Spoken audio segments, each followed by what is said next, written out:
राष्ट्रीय सफाई कर्मचारी आयोग की उपाध्यक्ष अंजना पवार ने कहा कि प्रधानमंत्री नरेंद्र मोदी का सपना है कि देश स्वच्छता के क्षेत्र में विश्व पटल पर अपनी अलग पहचान बनाए। प्रधानमंत्री नरेंद्र मोदी के सपने को साकार बनाने के लिए सफाई कर्मचारी निरंतर प्रयासरत हैं। उन्होंने कहा, स्वच्छ भारत मिशन को कामयाब करने में सफाई कर्मचारियों की अहम भूमिका है। सफाई कर्मचारियों को भी सरकार की स्कीमों का लाभ मिलना चाहिए। उपाध्यक्ष अंजना पवार बुधवार को पलवल स्थित पीडब्ल्यूडी के विश्राम गृह के सभागार में जिले के संबंधित विभागों के अधिकारियों की बैठक को संबोधित कर रही थीं।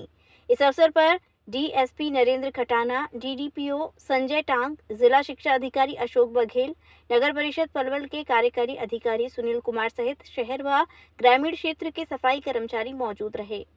राष्ट्रीय सफाई कर्मचारी आयोग की उपाध्यक्ष अंजना पवार ने कहा कि सफाई कर्मचारियों को सभी आवश्यक संसाधन मिलने चाहिए और मौसम के अनुसार वर्दी उपलब्ध करवाई जानी चाहिए। जिसके अलावा सफाई कर्मचारियों की जो पहचान पत्र बने हैं उन पर ब्लड ग्रुप चिन्हित होना चाहिए ताकि सफाई कार्य के दौरान कोई दुर्घटना घटित होने के दौरान प्राथमिक उपचार देते समय किसी प्रकार की कोई परेशानी उत्पन्न न हो। उन्होंने सफाई कर्मचारियों के स्वास्थ्य को ठीक रखने के लिए समय समय पर उनके लिए स्वास्थ्य जांच शिविर आयोजित करने के निर्देश भी दिए। उन्होंने कहा, स्वास्थ्य शिविर के दौरान सफाई कर्मचारियों के पूरे शरीर की जांच कर उचित परामर्श दिया जाए। आयोग की उपाध्यक्ष अंजना पवार ने कहा कि महिला और पुरुष सफाई कर्मचारियों के लिए अलग अलग चेंजिंग रूम बनवाए जाएं। इसमें महिला व पुरुष के लिए अलग से सभी जन सुविधाएं होनी चाहिए। सफाई कर्मचारियों को केंद्र सरकार व प्रदेश सरकार द्वारा चलाई जा रही जन कल्याणकारी योजनाओं का लाभ दिया जाए। देखिए, राष्ट्रीय सफाई कर्मचारी आयोग जो होता है वो सफाई कर्मचारी, मैनुअल स्पेंजर्स और उनके जितने भी आश्रित हैं उनका आर्थिक, उनका सामाजिक एवं उनका शैक्षणिक स्तर कैसे सुधारा जाए, अंतिम पंक्ति में बैठे हुए इस सामाजिक कर्मचारी वर्ग को हम मुख्य धारा से कैसे जोड़ें, इसका अध्ययन करने के लिए देश के हर राज्यों में जाता है।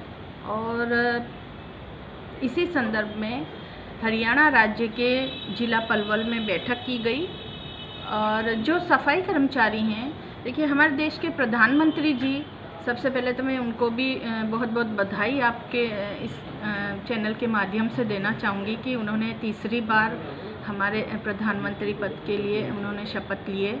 और जिस तरह से उन्होंने सफाई कर्मचारियों के लिए अपने मन में संवेदना रखी, जैसा कि उदाहरण आप देखिए कि उन्होंने अपने सर्वोच्च पद की शुरुआत स्वच्छ भारत मिशन से करी थी और बिना सफाई कर्मचारियों के स्वच्छ भारत मिशन को हम लोग सफल नहीं बना पाएंगे। और इसके साथ ही प्रयागराज में उन्होंने उनके काम से खुश होकर उनको सम्मानित किया।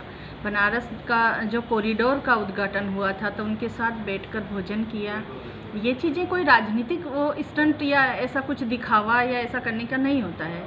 ये है एक संदेश है देश के हर एक नागरिक को कि जो सफाई कर्मचारी हैं वो भी सम्मान के उतने ही अधिकारी हैं जितना और कर्मचारी वर्ग है और अधिकारी वर्ग हैं और आम नागरिक हैं।